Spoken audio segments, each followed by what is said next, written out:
Allah bangkit, bersoraklah.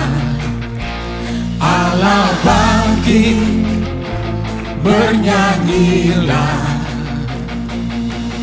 Musuh dikalahkan, umatnya dibebaskan. Allah dahsyat di tempat kudusnya. Thank you Jesus, kebangkitanmu menjadi milik kami. Haleluya.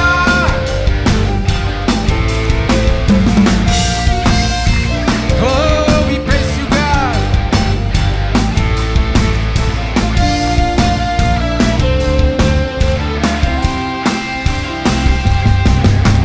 Kerahkanlah kekuatanmu ya Allah,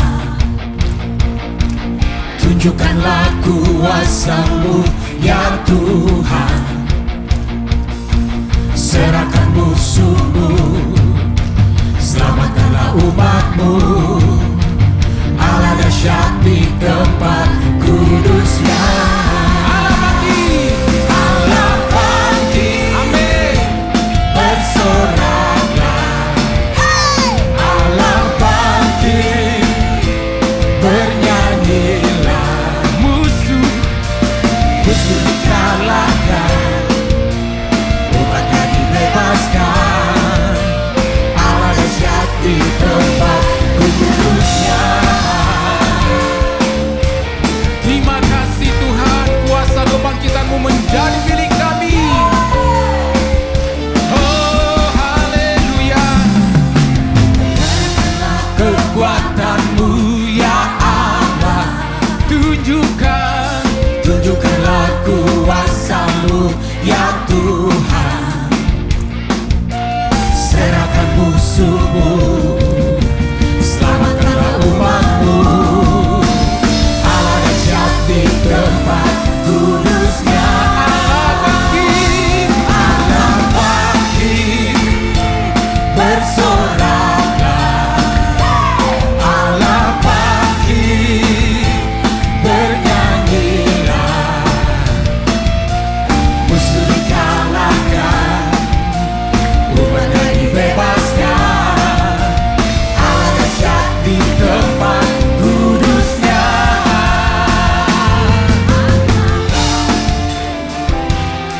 Haleluya, Engkau bangkit.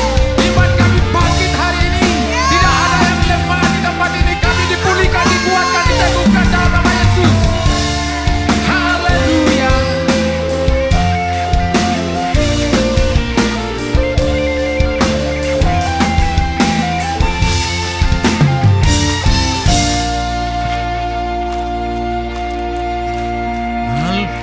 Allah bangkit, Amin.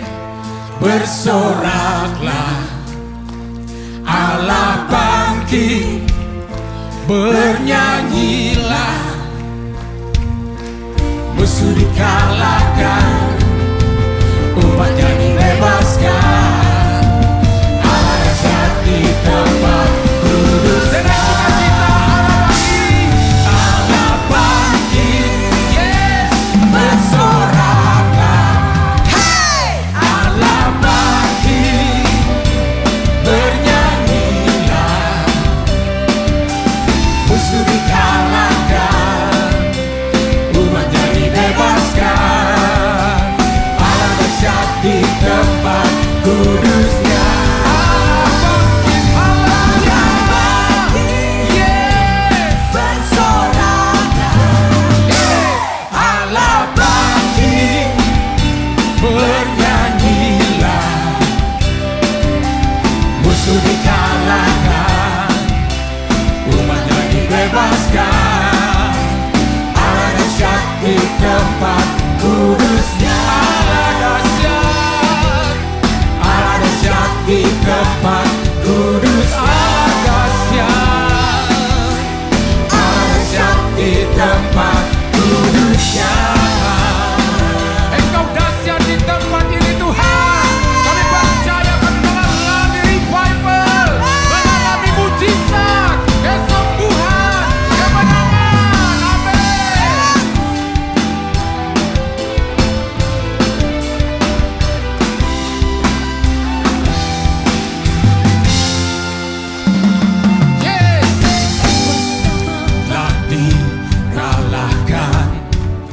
Apa saudara? Oleh darah anak domba Allah, semua musuh telah ditaklukkan. Amin. Oleh kebangkitan Tuhan kita. Amin. Haleluya. Kuasa maut telah dikalahkan oleh darah anak domba Allah, semua musuh telah ditaklukkan oleh kebangkitan Tuhan kita. Yesus hidup, amin. Dia bangkit, dia naik ke surga, siapkan tempat bagiku. Yesus hidup, dia bangkit, maut telah dipatahkan, kita jadi lebih dari pemenang. Kita adalah umat pemenang di tempat ini. Amin, saudaraku. Haleluya.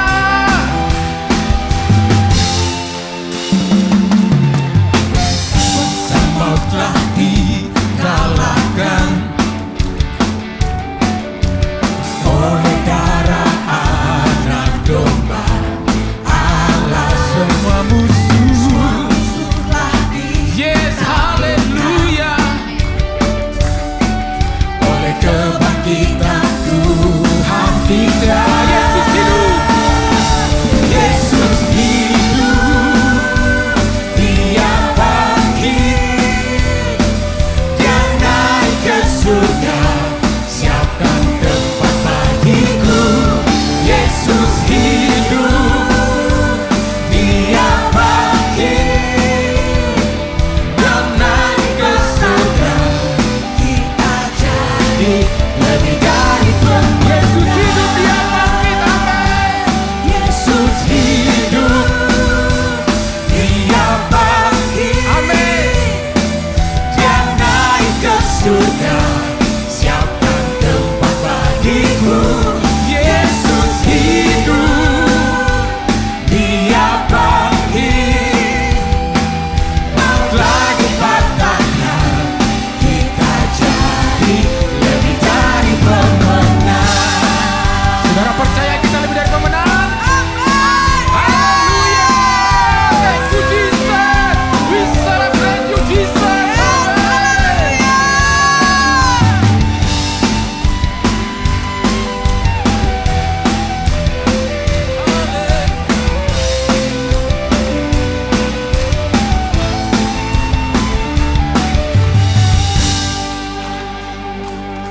Yesus hidup, dia bangkit, dia naik ke surga, siapkan tempat bagiku.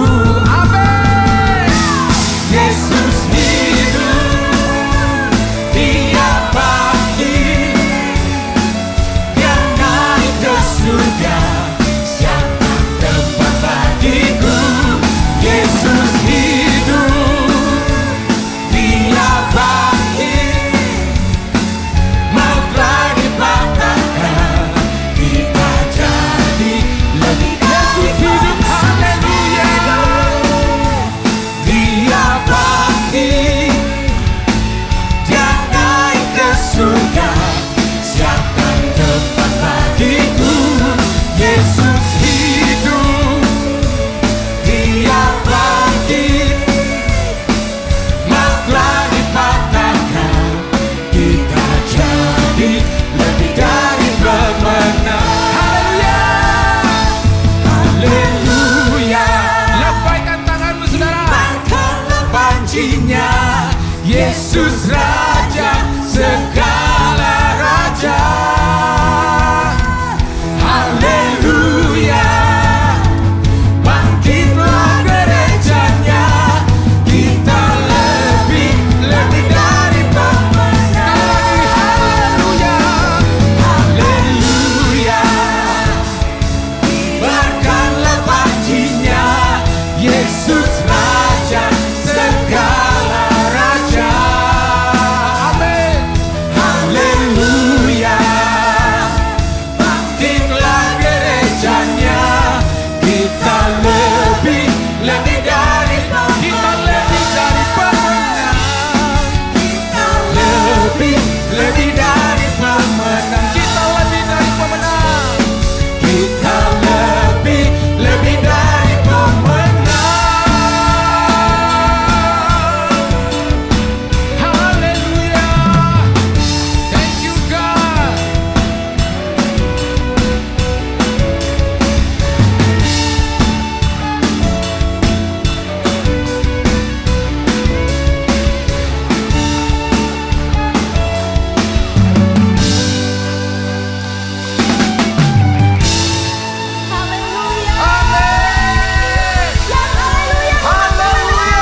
Terima kasih Bapa di surga, untuk kasih-Mu yang sungguh luar biasa buat kami Tuhan.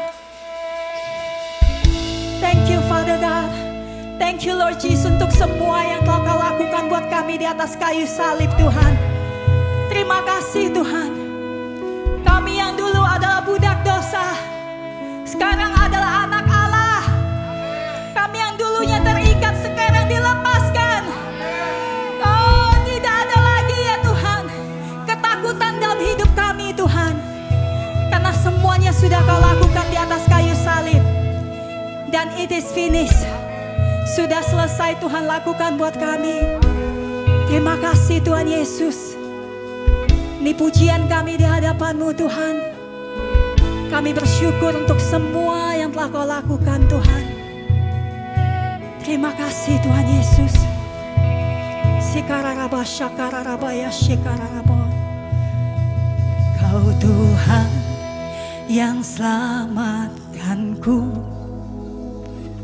Terima kasih. Nyanyikan dari hatimu, katakan terima kasih kepada Tuhan yang pulihkanku. Terima kasih.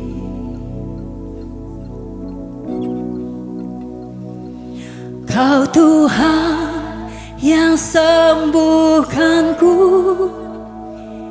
Terima kasih Yesus. Kau Tuhan memberkatiku. Terima kasih. Segala pujian dan syukur hanya bagimu Yesus.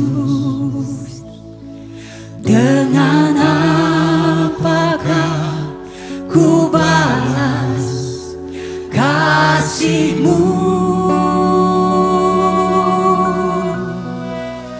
Segala hormat kemuliaan hanya layak bagimu. Ku sembah Yesus seumur hidupku. Berikan sorak-sorai bagi Tuhan, katakan terima kasih Tuhan Yesus. Terima kasih Kau sangat baik bagi kami Tuhan. Terima kasih Tuhan untuk semua yang Kau lakukan ya Bapa. Thank you Lord. Thank you Jesus.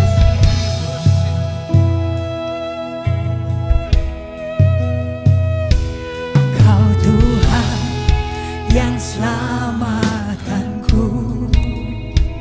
Terima kasih Yesus. Kau Tuhan yang pulihkanku. Terima kasih. Oh, Kau Tuhan yang sembuhkanku. Terima kasih Yesus. Kau Tuhan yang berkatiku. Terima kasih bagimu. Segala pujian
Tuhan, kita ambil waktu sejenak dengan hati yang bersyukur. Ingat apa yang Tuhan lakukan. Kita tidak diselamatkan dengan kekuatan. Kita tidak diselamatkan dengan kemegahan dan kekuasaan. Tapi kita diselamatkan dengan kasih Yesus. Kita diselamatkan dengan penderitaan Tuhan Yesus. Bukan dengan hal yang gampang. Setiap tetes darah Yesus, setiap bilur di tubuhnya Yesus, itu berkuasa di dalam hidup kita, Bapak Ibu. Satu-satu semuanya itu berkuasa. Dan Tuhan tanggung semuanya di atas kayu salib sampai selesai. Semuanya itu buat kita, Bapak Ibu, saudara-saudari. Semuanya bagi kita, bukan dengan harga yang murah, tapi dengan pengorbanan yang luar biasa. Sudah selayaknya Tuhan menerima pengagungan, kekaguman dari kita anak-anaknya. Ambil waktu ini, katakan terima kasih Tuhan. Aku terima apa yang Kau telah lakukan buat kami Tuhan. Biar hari ini, biar pagi ini, yang sakit akan berkata aku sembuh. Karena Tuhan Yesus sudah menanggungnya di atas kayu salib buat kita semua. Oh, yang selama ini merasa tidak bisa, tidak mampu, biar hari ini bisa berkata aku lebih dari pemenang. Karena Yesus ada di dalamku. Oh, ada kemenangan bersama Yesus. Kita tidak lagi menjadi manusia yang sama, tapi kita manusia yang baru di dalam Yesus. Oleh darah anak domba Allah, oleh darah Yesus, kita sudah bebas. Samakan haleluya. Thank you Jesus. Thank you Lord. Sungguh kami kagum akan Engkau Tuhan. Kami kagum cara Engkau menyelamatkan kami Tuhan. Kami kagum cara Engkau mengasihi kami Tuhan. Thank you Jesus. Kirarabaya shakarabayashi.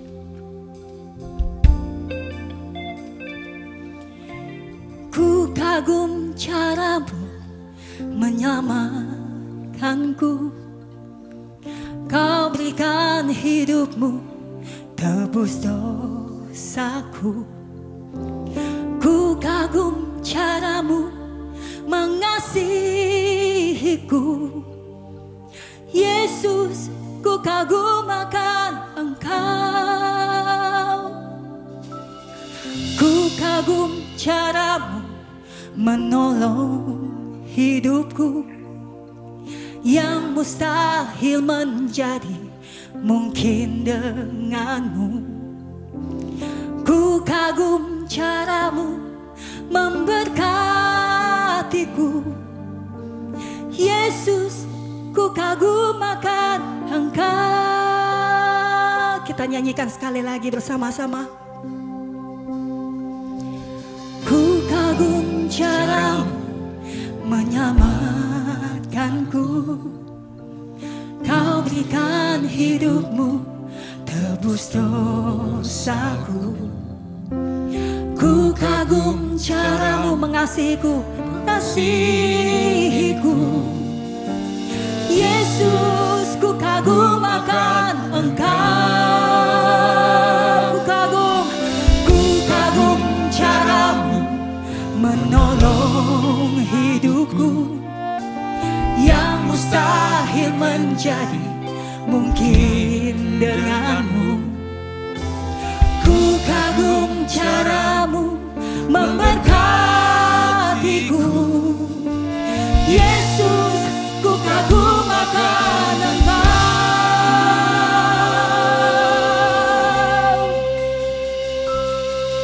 Ku tinggikan Engkau, Raja yang duduk di atas tahta. Engkau mulia, ajaib dan heran.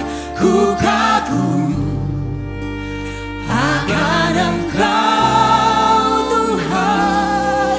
Ku tinggikan Engkau,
Ayo saudara berikan shout haleluya.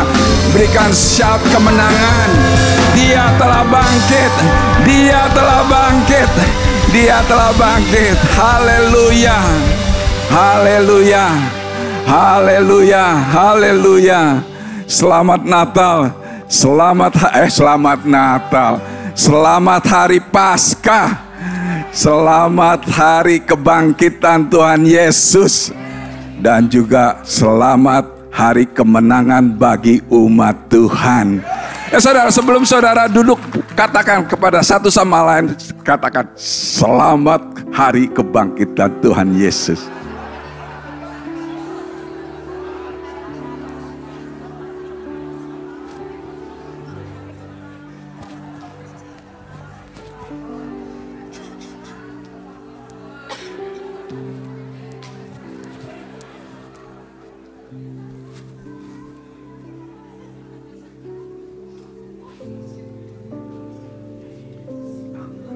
Selamat pagi saudara.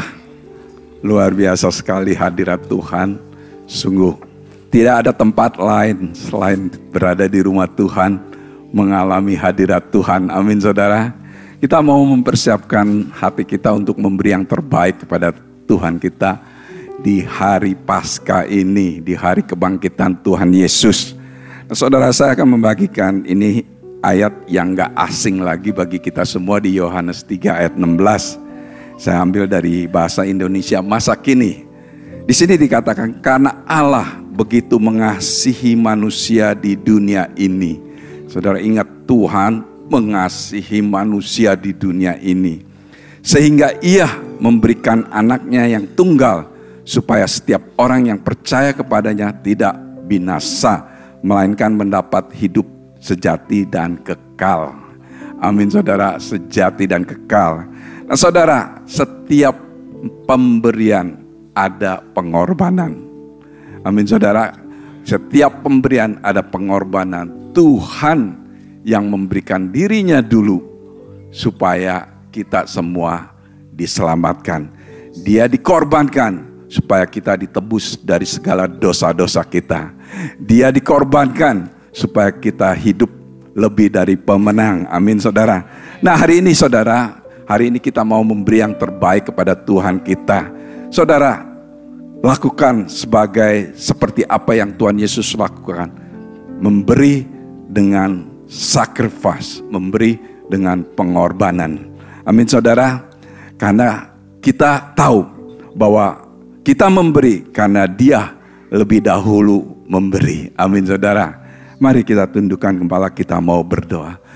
Bapa di surga, kami mengucap syukur dan terima kasih.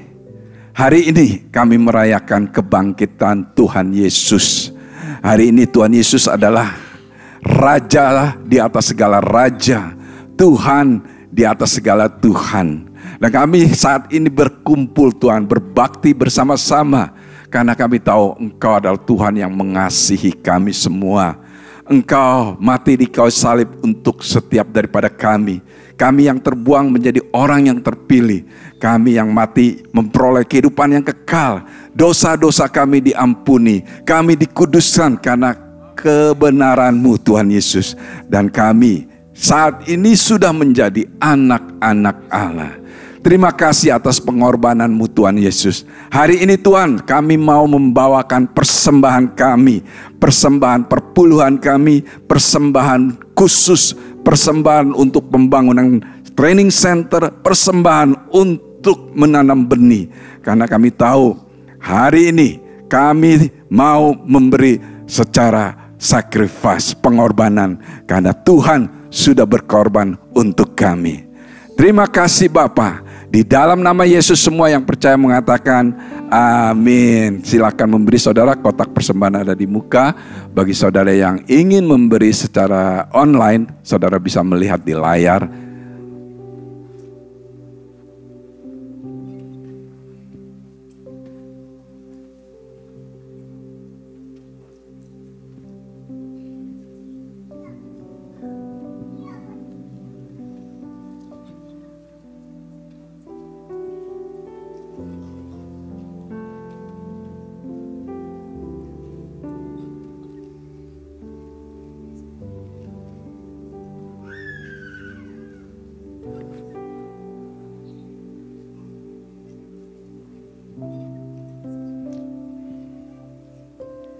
Haleluya, haleluya. Sekali lagi selamat datang di kebaktian di gereja kami ini, Gereja City Blessing Church. Haleluya. Saudara, saya melihat banyak wajah-wajah baru bisa melambaikan tangan. Saudara, kalau saudara pertama kali datang ke gereja kami, ayo saudara, ayo teman Acin, selamat datang, selamat datang. Ayo, luar biasa. Puji Tuhan, ada di belakang juga yang baru pertama kali datang. Welcome, kita adalah gereja yang penuh dengan kekeluargaan. Dan kalau saudara bisa datang lagi minggu depan, kita akan berbakti bersama-sama lagi menyembah dan memuliakan Tuhan. Nah saudara, hari ini hari sukacita, amin saudara. Karena kita sudah menyelesaikan puasa 21 hari, amin. Bagi saudara yang tidak makan daging, hari ini boleh makan daging. Saudara, berapa banyak di antara saudara yang diberkati dengan buku renungan selama 21 hari? Saudara, kita harus mengucap syukur dengan tim yang membuat buku renungan ini, saudara. Karena buku renungan ini dibikin dengan hasil berdoa, hasil mendapat revelation, pewahyuan daripada Tuhan. Tapi saudara, tim kita ini mau membuat yang lebih baik lagi. Amin saudara. Siapa di sini yang mau renungannya tambah lebih baik? Nah, luar biasa. Siapa di sini yang punya, masih megang renungan itu? Puji Tuhan. Saudara tahu di halaman terakhir daripada renungan itu ada QR code.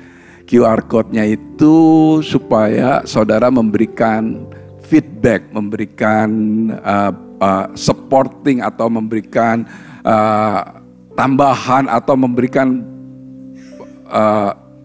opini saudara, supaya saudara apa yang saudara bisa diberkati. Salah satu pertanyaannya luar biasa sekali saudara. Pertanyaannya begini saudara.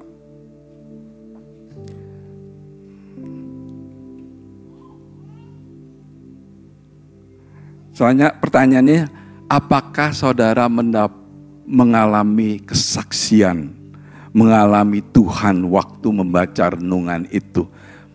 Surveinya nggak susah loh saudara. Saudara bisa milih. Kalau saudara nggak gaptek ya. Saudara bisa tanya carousel leader saudara, atau di lobby saudara juga bisa tanya dengan tim hospitality team ya, supaya saudara bisa memberikan pendapat saudara, supaya tahun depan kita akan cetak yang lebih baik, lebih bagus lagi. Amin saudara. Haleluya. Mari saudara kita saksikan pengumuman di layar.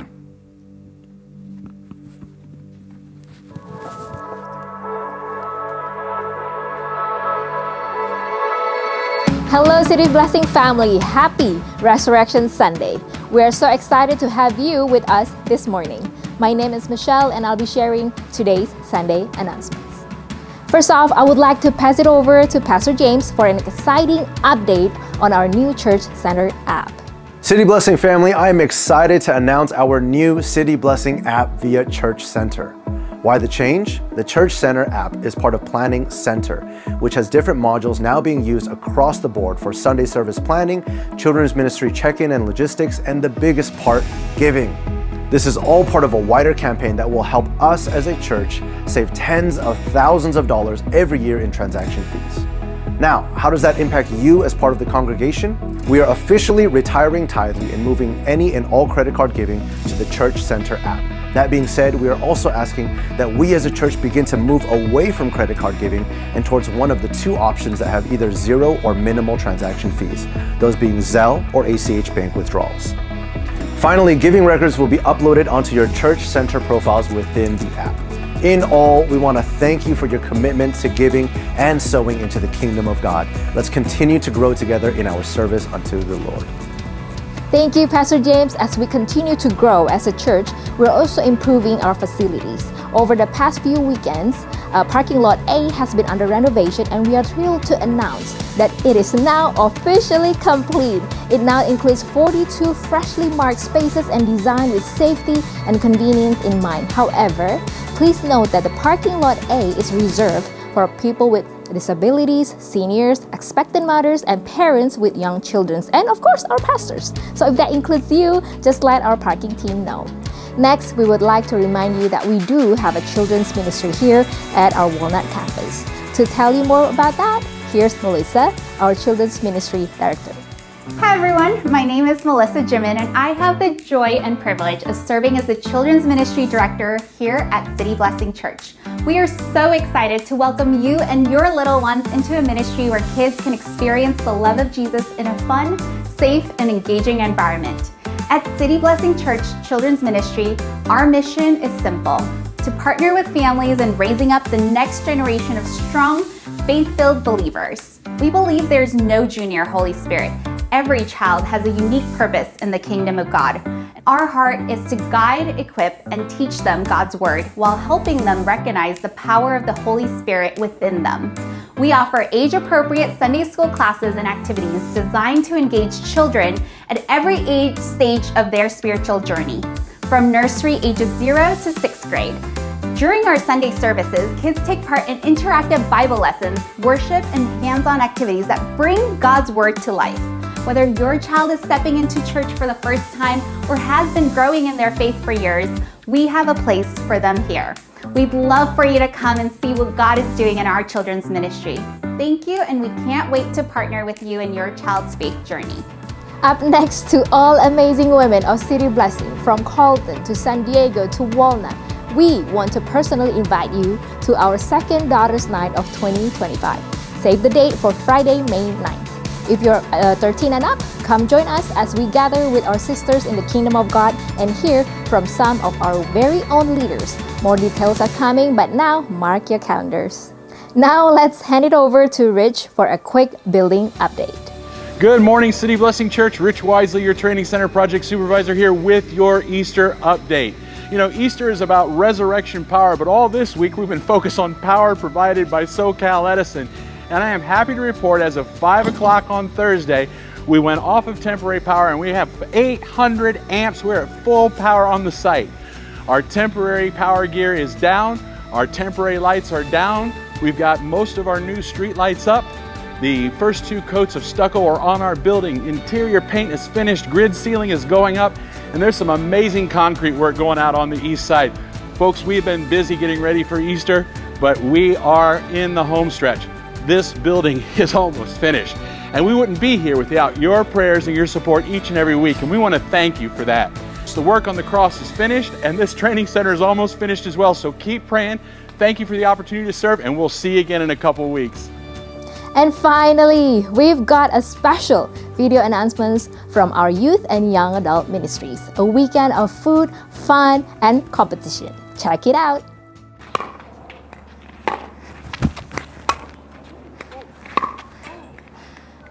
Time out, guys.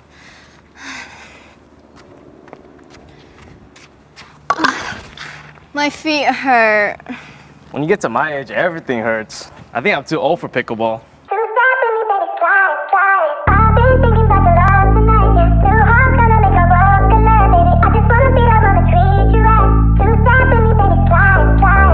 Where the light at, remind me. If you looking for it, you know where to find me. You ain't paying for me, so you can't decline me. Can't go till the devil get behind me. Pray, throw it up, can't throw enough. Break bread with my people, we gon' pour it up. If your price too high, you ain't been low enough. If you ain't had a ooh wee, then you can't roll with us. What's the word? Look alive, what's the business? Ooh wee. Can't believe God did it, ooh wee. Lord forgive me, I was tripping, ooh wee. Can't believe God did it, ooh wee.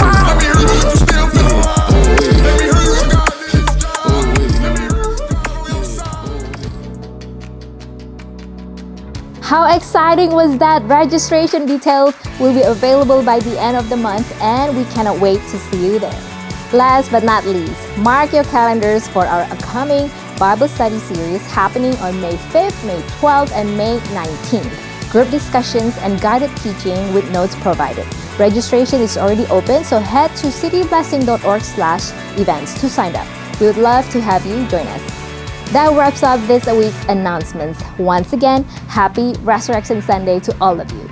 Let's prepare our hearts as we get ready to hear the Word of God this morning.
Amin, puji Tuhan. Mari saudara kita bangkit berdiri. Terima kasih Tuhan Yesus, kami bisa merayakan kebangkitan Tuhan hari ini. God is good.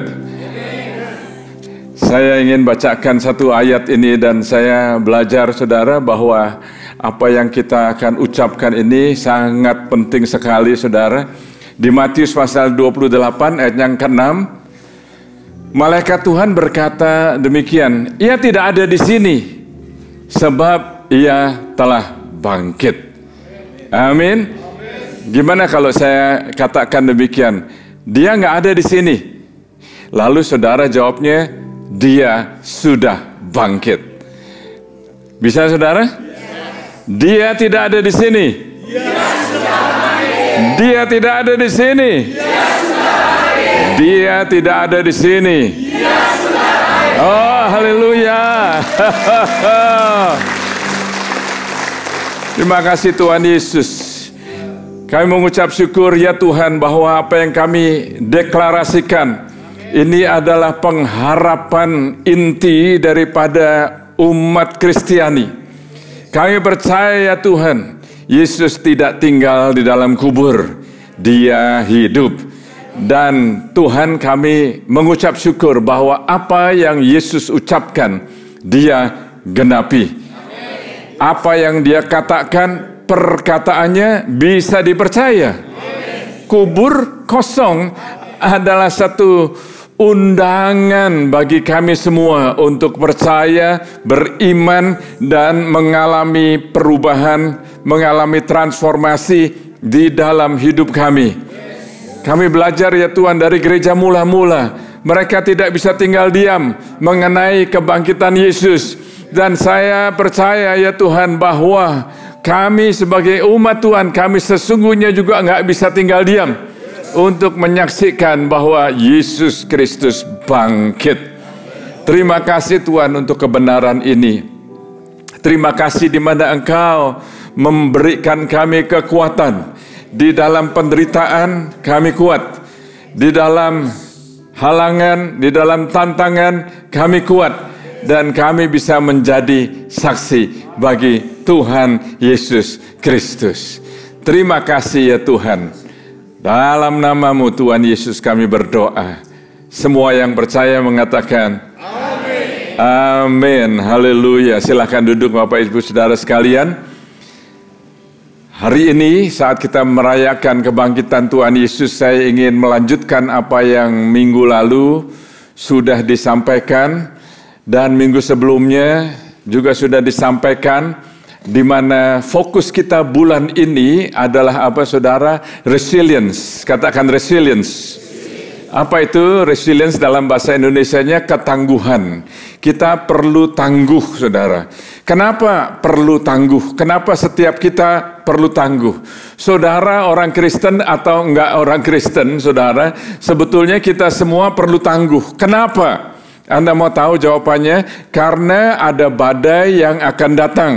Apa yang terjadi di Amerika, apa yang terjadi di dunia ini, apa yang terjadi secara politik, secara ekonomi, secara sosial, di dalam pendidikan, di dalam macam-macam saudara, baik secara pribadi juga kita itu sebetulnya kehidupan manusia itu seperti selalu itu mengalami badai, saudara.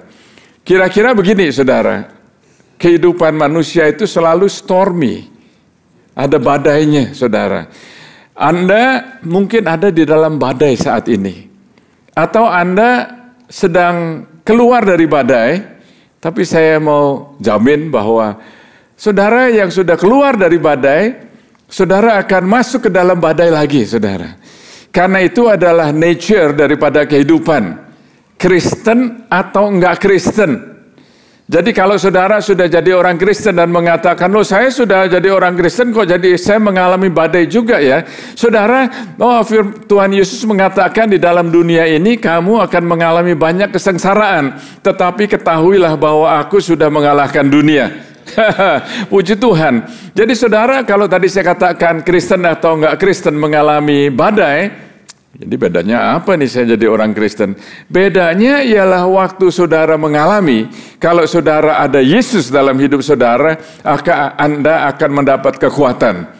Anda akan mendapat pimpinan. Anda akan mendapat tuntunan daripada Tuhan. Jadi saudara, ketangguhan itu bukan satu pilihan. Tapi ketangguhan itu adalah sesuatu yang sangat penting dalam hidup kita. Di dalam setiap hidup kita ini kita perlu tangguh. Ada amin saudara? Jadi judul khotbah saya hari ini ialah Resilience, Perseverance, and Trust in God in the midst of apa ya? Ketangguhan, ketekunan, dan kepercayaan kepada Tuhan di tengah-tengah titik-titik-titik. Di tengah-tengah apa saudara? Di tengah-tengah perlawanan, di tengah-tengah challenges, di tengah-tengah sengsara. Di tengah-tengah sengsara Anda bisa tangguh. Di tengah-tengah apalagi saudara, di tengah-tengah aniaya, saudara juga bisa tetap tangguh.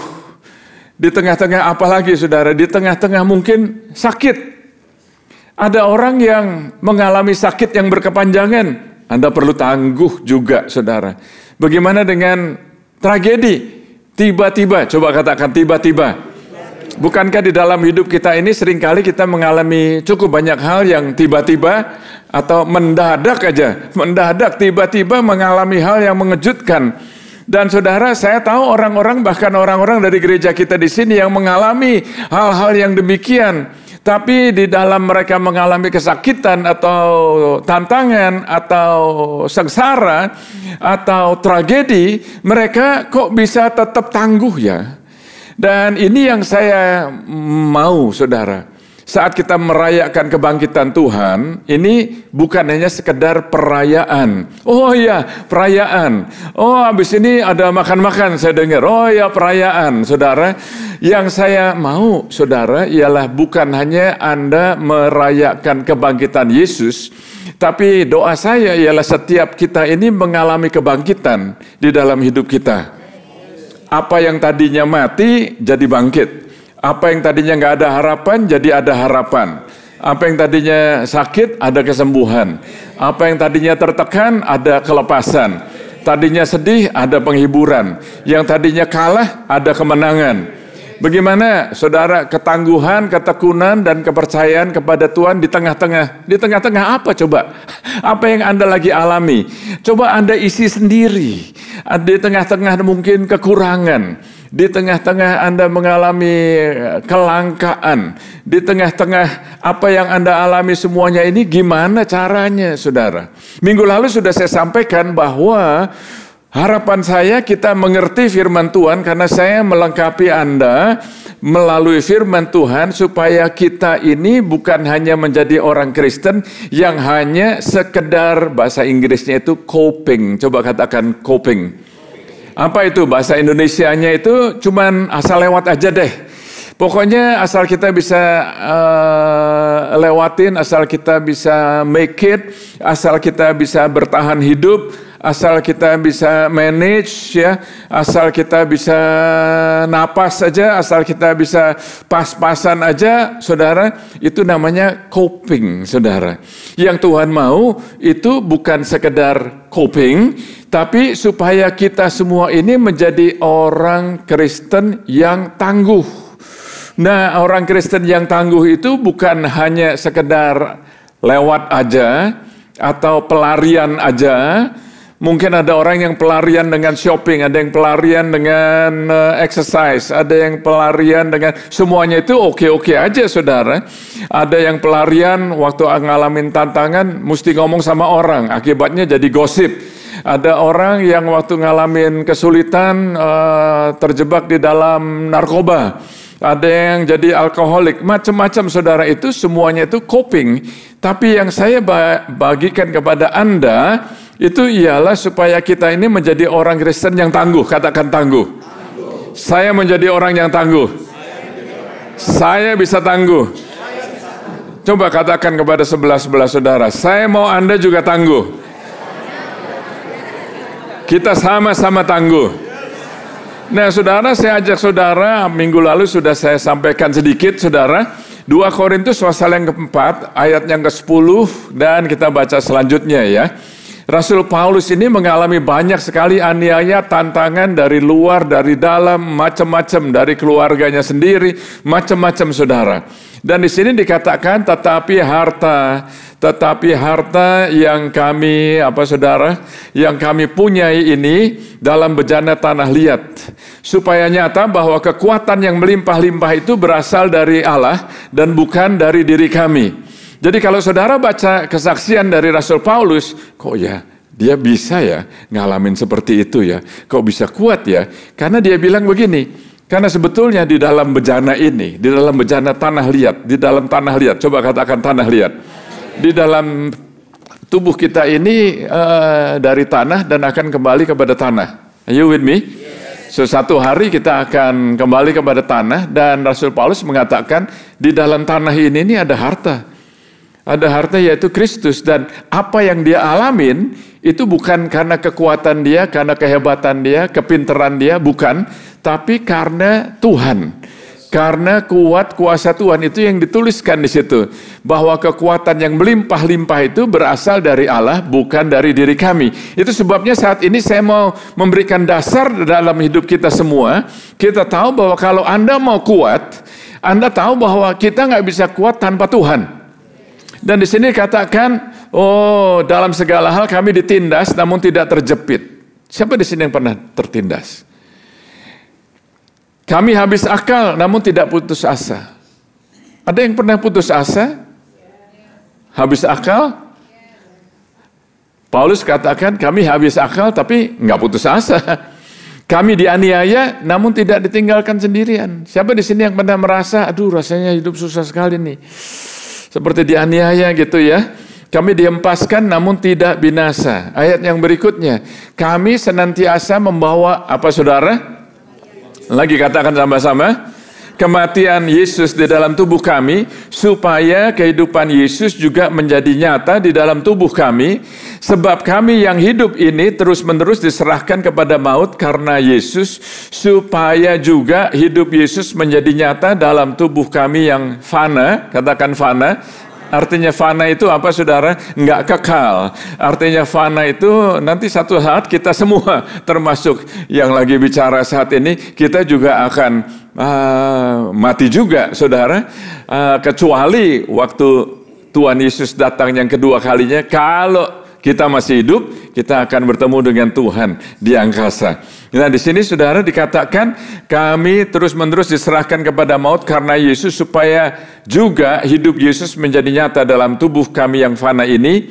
Dengan demikian, maka demikianlah maut giat di dalam diri kami dan hidup giat di dalam kamu. Luar biasa sekali. Rasul Paulus mengatakan kami ini mengalami maut ya, supaya kamu bisa hidup. Ini kabar baik apa enggak? Nah, saudara, kita perlu tahu, saudara, bahwa ketangguhan itu membutuhkan kuasa kebangkitan. Nggak bisa kita menjadi tangguh kalau kita tidak mengalami kuasa kebangkitan dari Tuhan Yesus. Kalau kita mau tangguh, kita perlu submit, tunduk total, taat total kepada Tuhan. Dan Rasul Paulus harus mengalami semuanya itu, dan dia percaya bahwa hanya Tuhan yang bisa membangkitkan dari antara orang mati. Ayatnya di sini, saudara. Dia mengatakan bahwa kalau kita mau mengalami kebangkitan, hanya Tuhan yang bisa membangkitkan kita dari antara orang mati. Nah, saudara, ketangguhan itu berarti kita perlu tahu bagaimana kita bisa menang waktu menghadapi saat-saat yang tiba-tiba muncul. Saat yang tidak kita expect. Saat keadaan, tantangan yang mendadak, katakan mendadak. Tiba-tiba terjadi aja. Nggak minta izin, nggak ketok-ketok di pintu saudara. Permisi ya, nanti saya mau buat Anda sengsara. Nggak begitu, saudara. Tiba-tiba ada hal-hal yang unexpected. Jadi saudara, kalau kita nih di dalam Tuhan, kita tahu bahwa ketangguhan itu hanya bisa kita dapatkan kalau kita bisa memenangkan hal-hal yang tiba-tiba, saudara. Jadi tujuan daripada ketangguhan itu sekali lagi, bukan hanya sekedar pelarian, bukan hanya sekedar asal lewat aja, asal tunggu waktu aja, bukan. Tapi ketangguhan itu di saat Anda mengalami tantangan, itu Anda bisa tangguh dan bukan hanya bertahan. Katakan bukan hanya bertahan. Oh, ada yang belum nangkep nih. Katakan, bukan hanya bertahan. Tapi Anda bisa memutarbalikkan suasana sehingga Anda bisa menang, dan Anda bisa kuat, dan Anda bisa menjadi orang yang berkembang, jadi bisa maju. Halo? Justru pada saat Anda mengalami tantangan, itu hidupmu dibentuk, dan Anda bisa menjadi kreatif, Anda bisa menjadi menang, Anda bisa kuat, dan Anda bisa memberikan kesaksian kepada orang-orang yang mengalami seperti Anda. Jadi bukan hanya sekedar bertahan. Ini luar biasa sekali, saudara. Jadi ternyata ketangguhan itu bisa dikembangkan.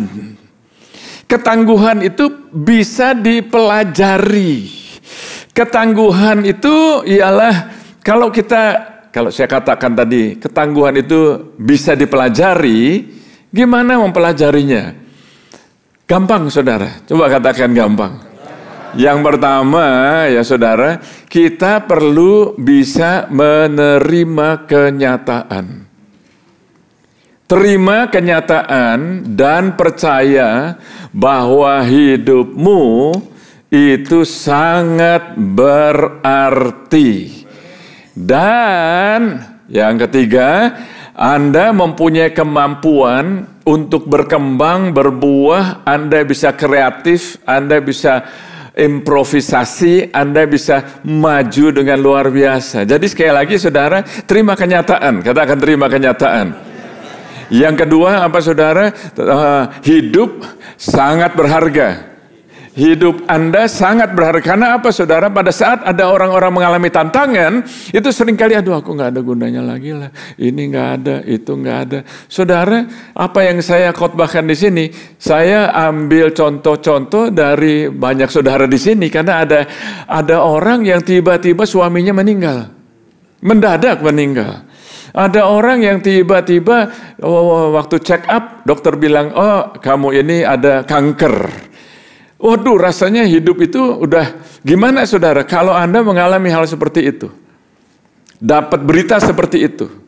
Jadi saya melihat orang-orang yang saya sebutkan tadi itu ya, saya nggak sebutkan namanya, mereka sampai sekarang ini tetap tangguh. Dan bukan hanya tetap tangguh, mereka itu justru dalam mengalami tantangan, bukan hanya tetap tangguh, mereka itu justru bisa berkembang dan sekarang ini bisa menjadi berkat bagi banyak orang lain. Halo? Itu namanya ketangguhan.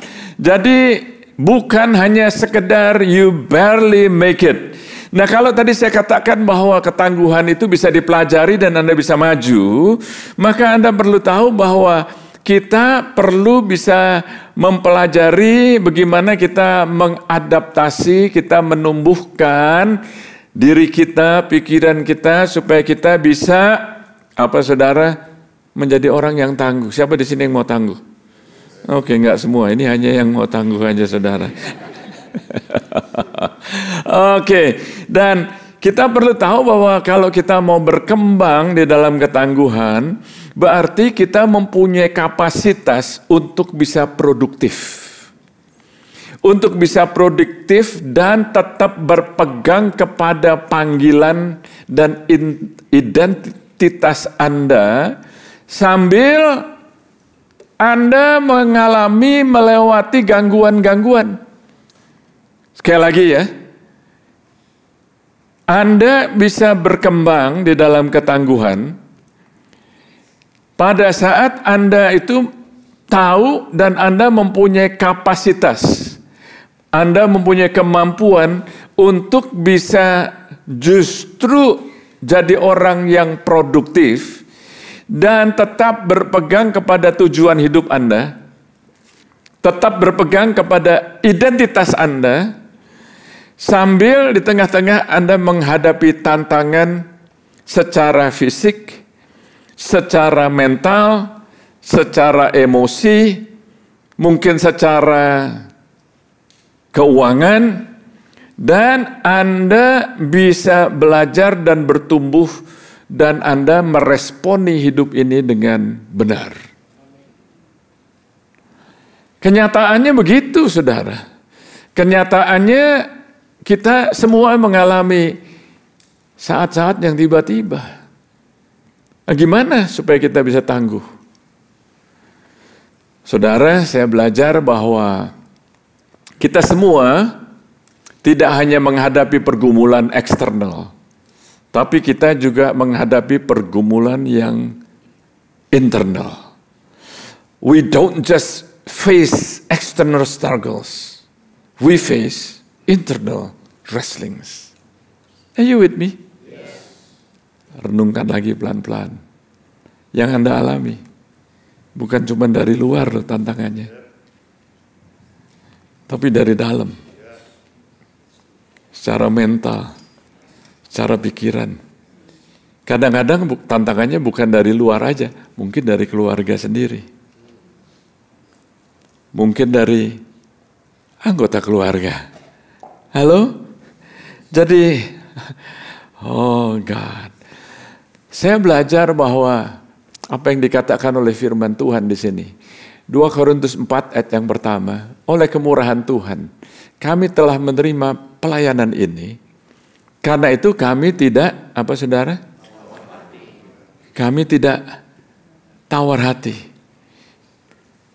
Ini sangat penting. Karena ada orang yang hatinya menjadi tawar, lupa bahwa semua orang ngalamin hal-hal yang sukar. Benar apa betul? Anda pilih yang mana deh? Ya, jadi kita mesti terima kenyataan. Setelah terima kenyataan, oke, hidup ini berharga. Saya masih bisa hidup, saya masih bisa bernapas, saya akan hadapi bersama dengan Tuhan Yesus. Oh, haleluya, saudara. Jadi, saudara, the ability not to lose heart becomes essential when it comes to resilience. Kemampuan untuk tidak tawar hati. Lagi katakan kemampuan. Itu sangat penting dalam hal ketangguhan. Enggak tawar hati, ninggalin temen, ninggalin istri, ninggalin suami, ninggalin keluarga, ninggalin kersel. Ada yang ninggalin Tuhan. Karena apa? Karena tawar hati. Saya udah begini, saya udah begitu, saya udah tolongin orang, saya udah pelayanan, saya udah memberi, saya udah ini, saya udah itu. Oh, kok begini ya, saya sudah ikut Tuhan, saya sudah doa, saya sudah puasa 21 hari, lapar, kurus. Bukannya sekali, dulu juga udah pernah puasa, udah kurus, udah gemuk lagi. Kok begini sekarang ini, hasilnya mana ini saudara? Jadi kemampuan untuk tidak tawar hati. Are you with me? Kita perlu tidak tawar hati, saudara. Coba kalau Anda jadi Rasul Paulus, sesudah dia tinggalkan semuanya, sesudah dia respon terhadap panggilan Tuhan, dia mengalami hal-hal yang seperti itu. Kalau dia tawar hati, saudara, dia tinggalin Tuhan. Dia tidak meninggalkan Tuhan. Jadi saudara, untuk itu seperti tadi sudah diumumkan, saudara, kita akan ada Bible study. Kita akan ada Bible study, saudara. Dan Bible study ini akan diajarkan oleh our own Sister Hilly Sebaja. Dia adalah an excellent teacher. Jadi minggu lalu sudah saya katakan, saudara, di dalam Bible study ini tidak hanya satu arah, tapi ada waktunya dibagi dalam grup di mana Anda akan ada pekerjaan rumah yang Anda perlu membaca firman Tuhan setiap hari dan ada pertanyaan yang Anda harus jawab dan Anda perlu diskusi. Lalu setelah ada diskusi di dalam grup itu, lalu Anda kembali lagi sama-sama ke dalam grup, lalu ada konklusinya. Saudara, ada tanggalnya di sini mulai Mei tanggal 5, yaitu hari Senin, saudara. Hari Senin jam 7 malam. Di mana? Di sini, saudara. Di sini jam 7 sampai jam 8.15. Saya mau Anda daftar. Daftar, saudara. Saya dan istri saya sudah daftar. Saya akan ikut juga, saudara. Dan kenapa, saudara? Kita perlu menjadi orang Kristen yang paham Alkitab, paham firman Tuhan. Are you with me? Tadi dikatakan, saudara, bahwa siapa yang diberkati dengan kita punya devotional atau renungan harian. Saya juga diberkati. Saya mengucap syukur. Saya baca sebelum dibagikan kepada Anda, saya sudah baca semuanya. Saya nggak baca sehari-sehari, saya baca 21 hari langsung, saudara. Saya diberkati, saudara, tapi, katakan tapi. Jangan hanya bergantung kepada renungan harian. Karena ada orang-orang yang nggak bisa atau nggak mau baca Alkitab, sehingga menjadi buta huruf dalam firman Tuhan. Saya melihat ada orang-orang yang sedih saya kalau mikirin, saudara. Orang-orang yang sangat up to date dengan Facebook, dengan Instagram, dengan X, dengan TikTok, dengan apapun ya. Tapi nggak nyambung dengan apa yang Tuhan ngomong.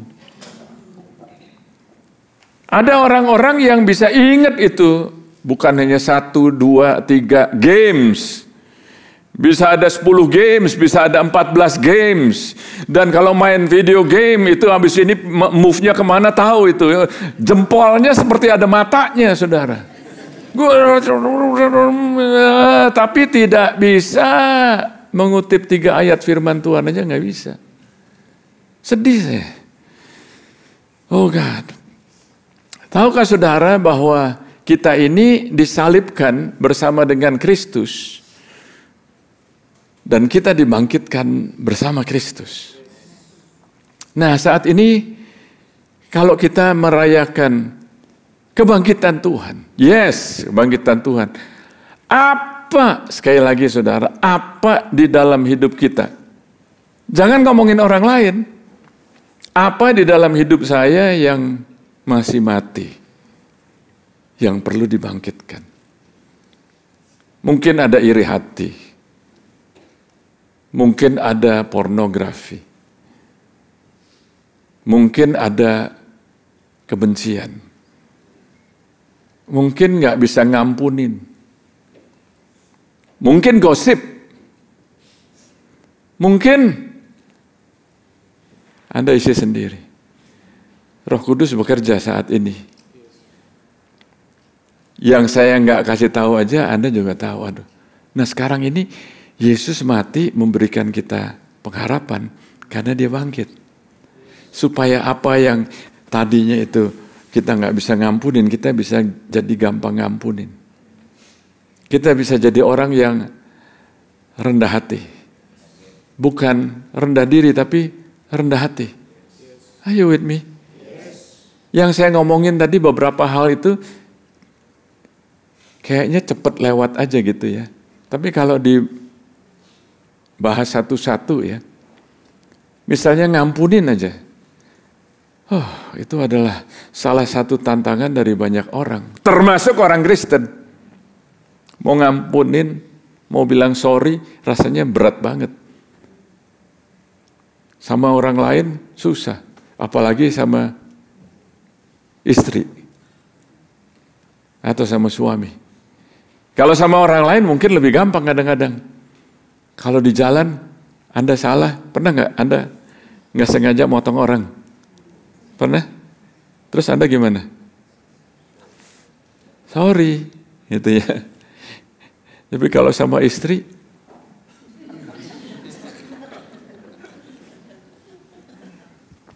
nah saudara, apa yang perlu dibangkitkan?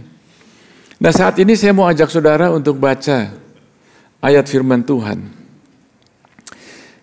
Saya akan ajak saudara untuk baca dari Matius pasal yang ke-14. Di sini ada cerita yang saya percaya bagi kebanyakan saudara atau bagi semua saudara di sini atau yang nonton online. Nggak baru lagi, tapi hari ini coba saya ajak Anda mendengarkan dengan telinga rohani yang terbuka. Karena apa yang saya akan sampaikan, menurut saya Anda belum pernah dengar. Firman Tuhan itu sangat kaya. Coba dengarkan dengan fresh, katakan fresh. Seger lagi, katakan amin, seger. Yes, oke. Matius pasal 14 ayat 15. Menjelang malam murid-muridnya datang kepadanya dan berkata, tempat ini sunyi. Katakan tempat ini sunyi. Lagi katakan tempat ini sunyi. Dalam bahasa Inggrisnya itu deserted place. Deserted place itu tempat yang ditinggalkan orang, di tempat yang enggak ada orang, ya. Dan hari sudah mulai malam, suruhlah orang banyak itu pergi supaya mereka dapat membeli makanan di desa-desa. Tetapi Yesus berkata kepada mereka, tidak perlu kamu pergi, kamu harus memberi mereka makan.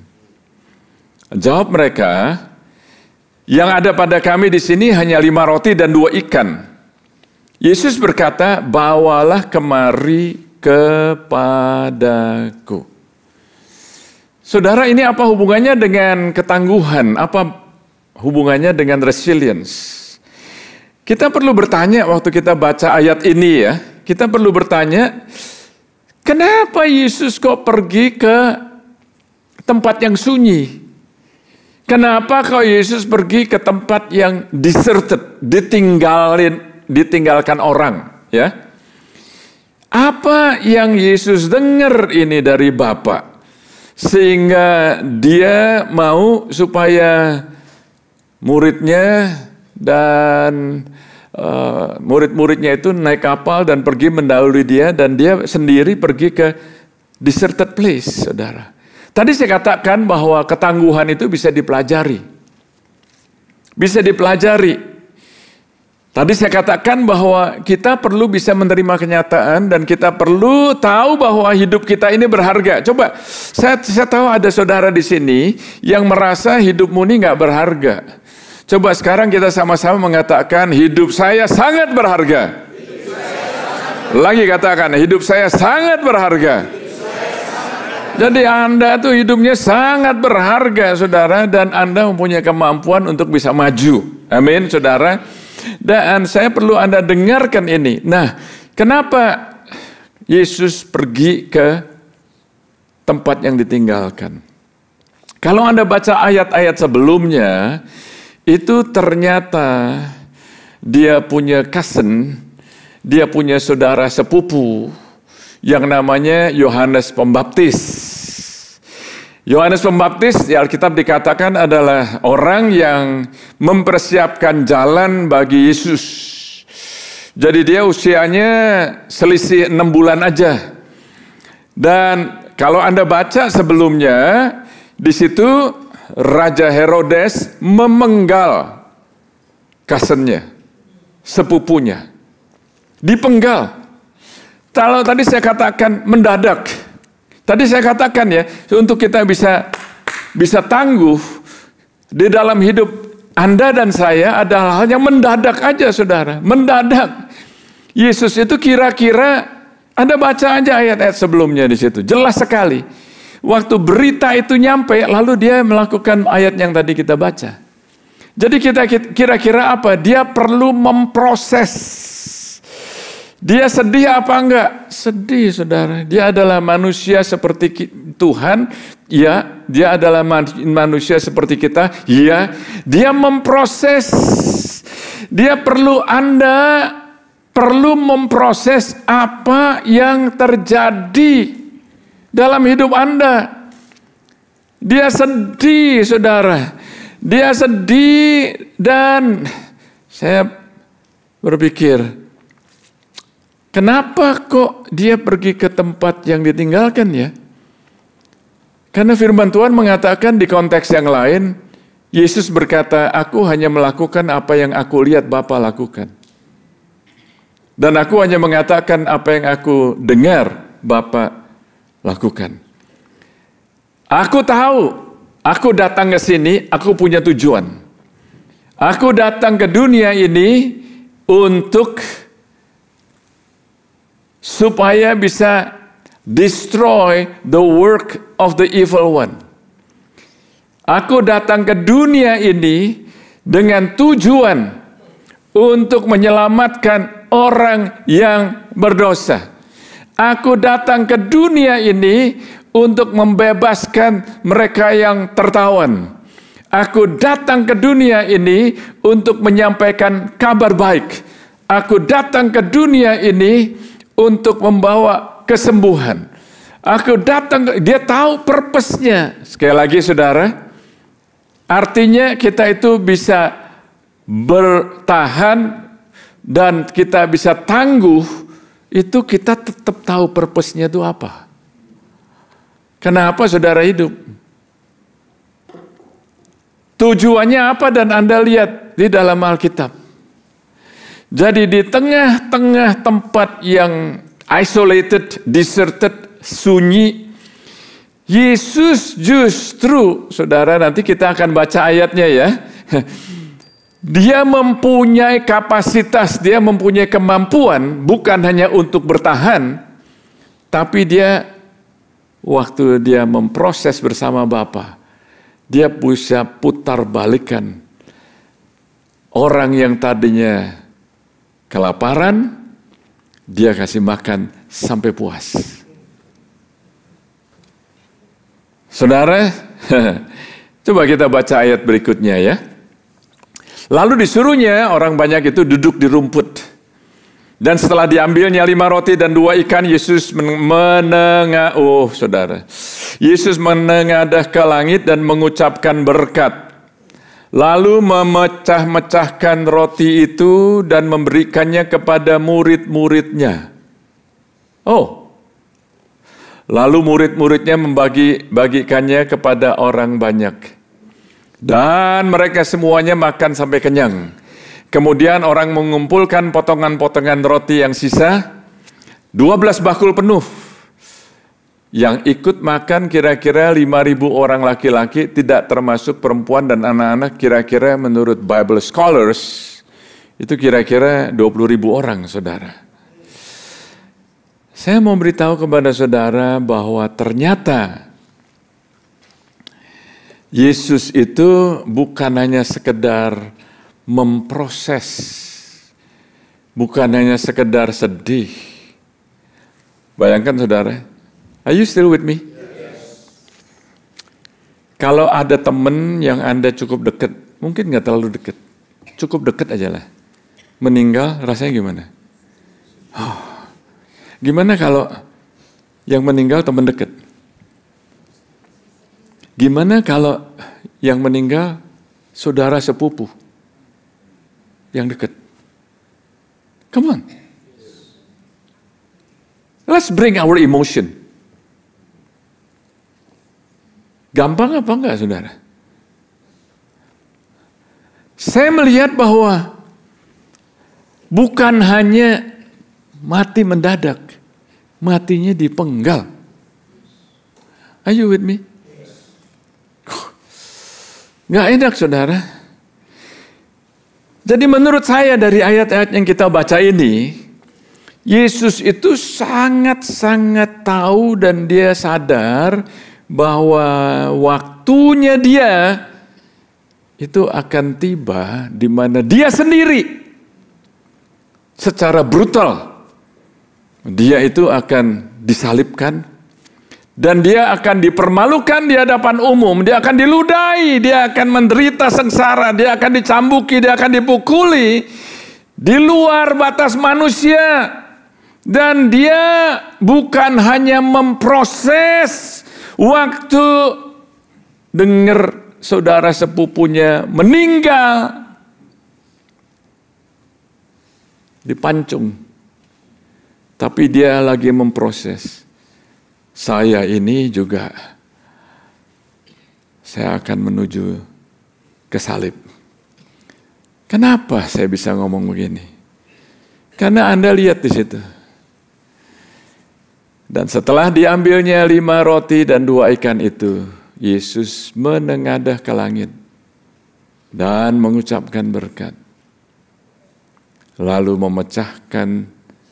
memecah-mecahkan roti itu dan membagikannya kepada murid-muridnya. Waktu Yesus mengangkat roti itu, dia mau beritahu kepada kita saat ini sebetulnya.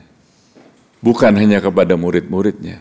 Tahukah saudara apa yang terjadi, apa yang ditulis dalam Alkitab itu bukan hanya sekedar cerita. Dia mau beritahu kepada kita bahwa God the Father, Allah Bapa, berkeinginan untuk memberikan anaknya, memberikan Yesus, memberikan dirinya sendiri untuk menebus manusia. Nanti kita akan ada perjamuan kudus. Kita angkat roti ini, kita ambil bagian.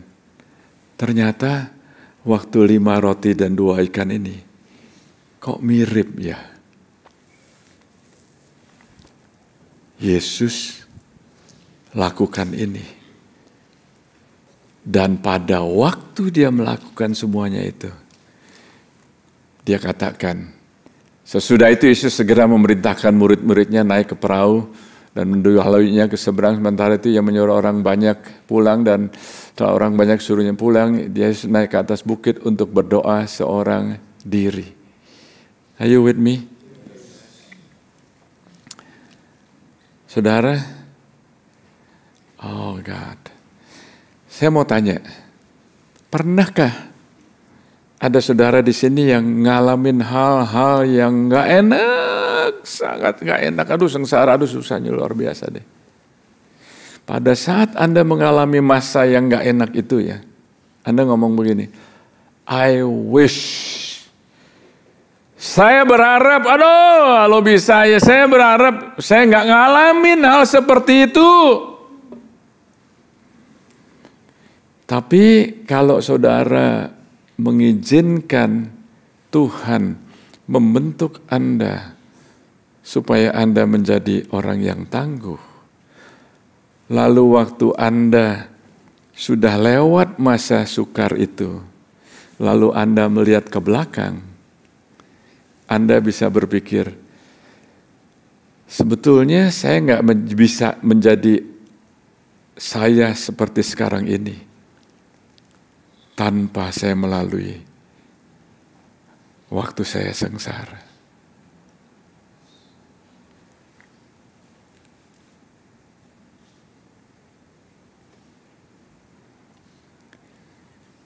5 tahun yang lalu, 6 tahun yang lalu saya mengalami panic attack.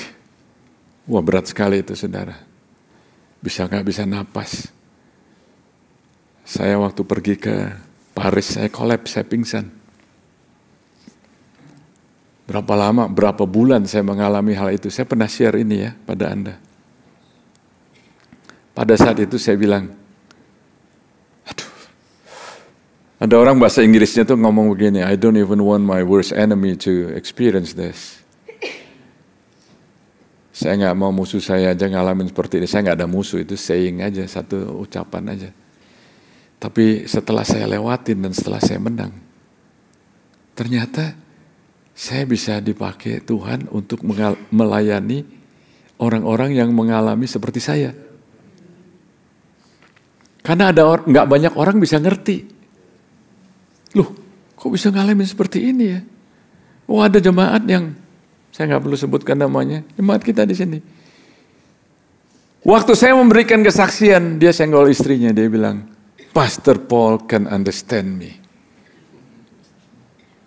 Nggak ada yang bisa ngerti saya. Dia cerita sama istrinya bingung. Duh, kamu ngomong deh sama saudara-saudara kita. Dia ngomong sama saudara-saudaranya bilang, kamu nih kayaknya gila nih. Dia tambah down. Masuk emergency 6 kali. Are you with me? Come on now.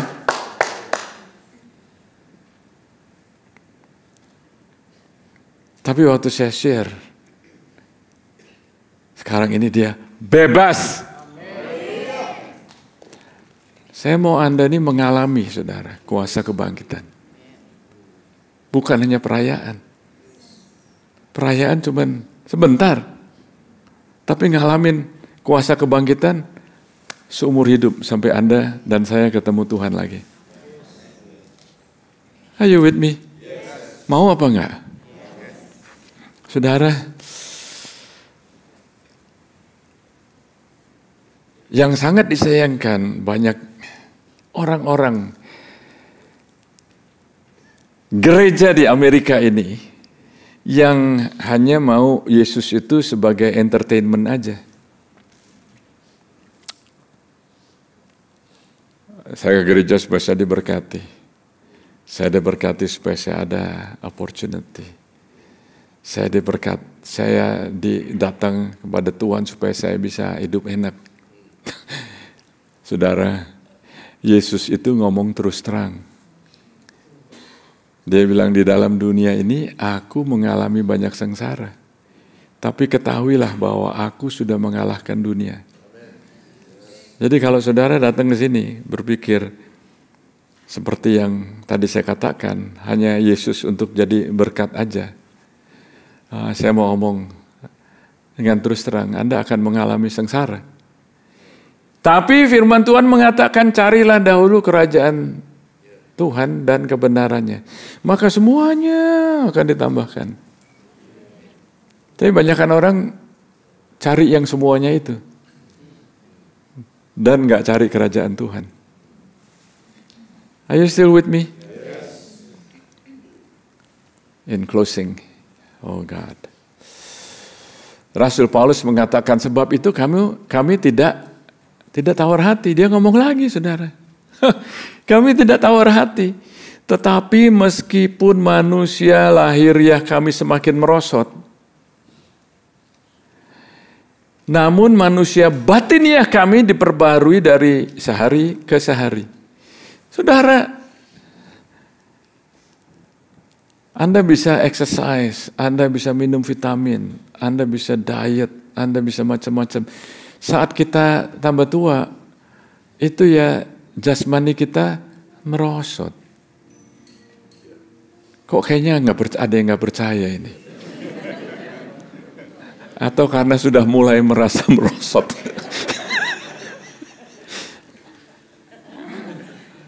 Ingat bahasa Prancisnya apa?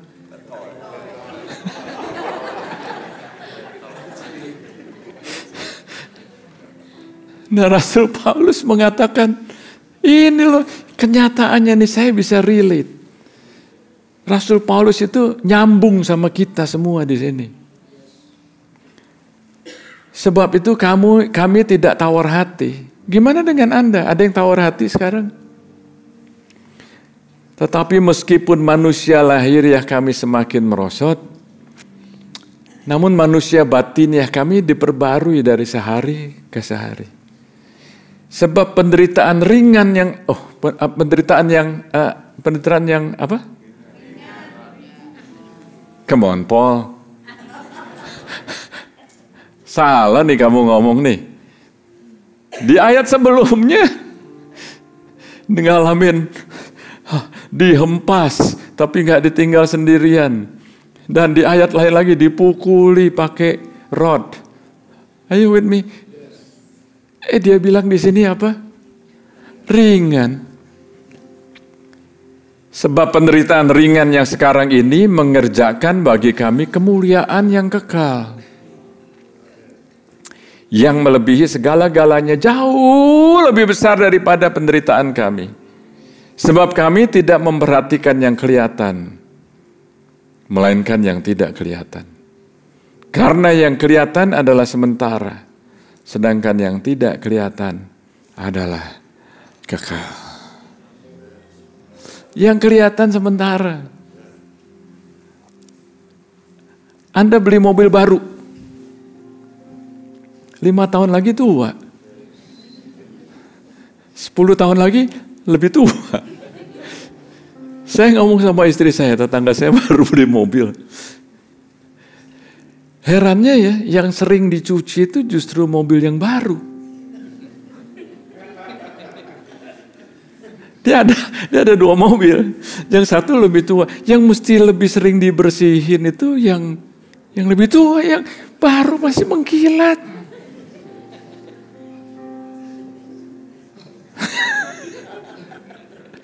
Make sense? Yes. Yang perlu dibersihin ini loh yang merosot ini. Supaya yang di dalam ini bangkit. Yang perlu dibersihin ini yang perlu dibenerin ini yang kekal. Kalau kita fokusnya yang merosot. Saya ketemu dengan teman lama. Kita ngomong asik sekali, waduh, wah dia sehat, saya sehat semuanya itu. Terus dia bilang gini, at the end dia udah mau pulang di parking lot dia bilang begini, sayang rambutnya aja ya Paul ya. Saya bilang jangan ngomong. Let's change the subject. Are you with me? Saudara, kuasa kebangkitan. Saya mau tanya sama Anda pilih deh. Apakah cuma sekedar Happy Resurrection? Ada yang bilang Happy Easter. Ada yang bilang Selamat Paskah. Good. That's it? Atau Anda mau ngalamin, saya dengar firman mulai saat ini, saya ngalamin kebangkitan. Saya saat ini mau tangguh. Tantangan semuanya, semua orang juga ngalamin. Biasanya Anda kalau lagi ngalamin tantangan yang Anda hadapi itu rasanya nggak ada yang lebih berat. Semua orang tuh problemnya enteng-enteng. Not true. Not true. Mari kita bangkit berdiri. Oh God. Saudara, coba kita pejamkan mata sebentar. Saya mau ajak saudara untuk merenungkan. Kalau Anda melihat diri Anda sebagai korban, Anda nggak akan belajar apa-apa dari tantangan, kesulitan yang Anda hadapi. Tapi kalau Anda mulai bisa melihat diri Anda di mana saat menghadapi tantangan atau sengsara, maka Anda tuh bisa melihat bahwa ada artinya. Anda bisa ada artinya. Yang Anda alami itu berarti ternyata. Anda dibentuk sehingga tahun depan, 2 tahun, 5 tahun lagi Anda bisa bilang, saya ngalamin hal-hal ini. Sekarang saya jadi orang yang lebih baik. Firman Tuhan mengatakan, sebab kami mempunyai imam besar yang bisa turut merasakan kesengsaraan kita, tapi tidak berbuat dosa. Dalam segala macam dia diuji, tapi dia tidak berdosa. Karena itu sekarang datang menghadap kepada Tuhan dengan kasih karunia. Ternyata kasih karunia bukan kuat gagah kita. Ternyata Paulus mengatakan,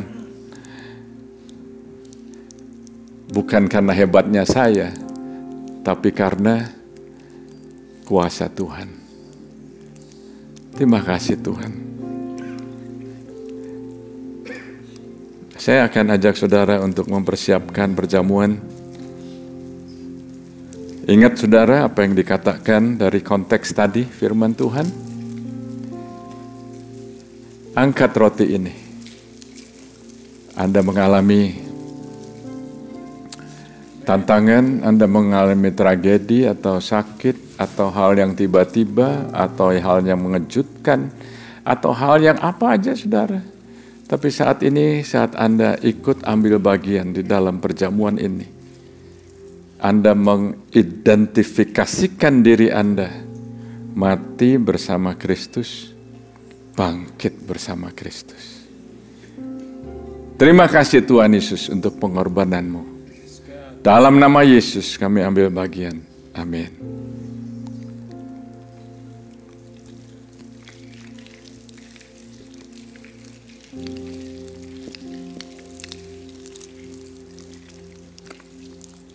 Kalau ada saudara di sini yang saat ini Anda sadar bahwa Anda sudah jauh dari Tuhan, kembali kepada Tuhan. Dia tunggu saudara.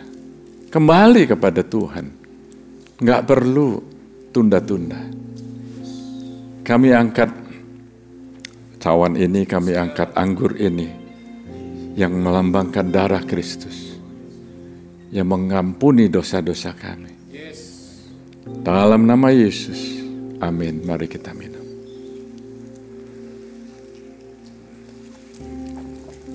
Oh, terima kasih Tuhan.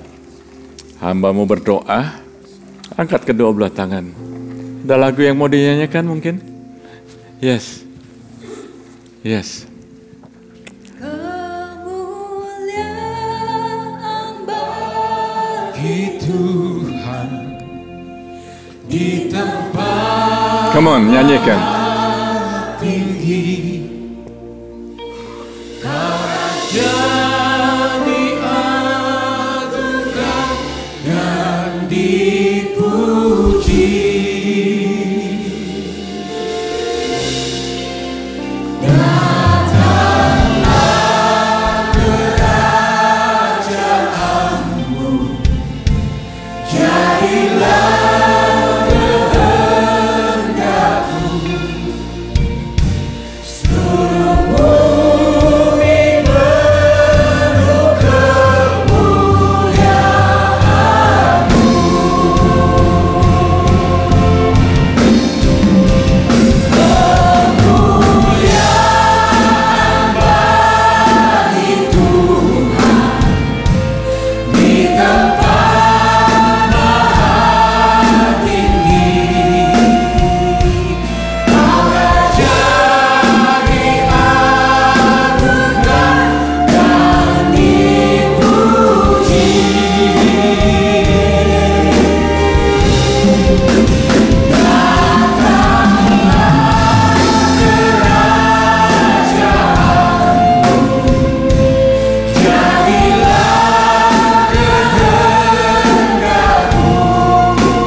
Yesus, hamba-Mu berdoa saat Anda datang dengan beban, dengan tantangan, Anda terima firman ini, Anda mendapat kekuatan dan Anda menjadi orang yang tangguh. Mulai saat ini, you are not the same person anymore. Terima kasih Tuhan. Bless your people dalam nama Tuhan Yesus. Amin. Amin. God bless you. Bless you.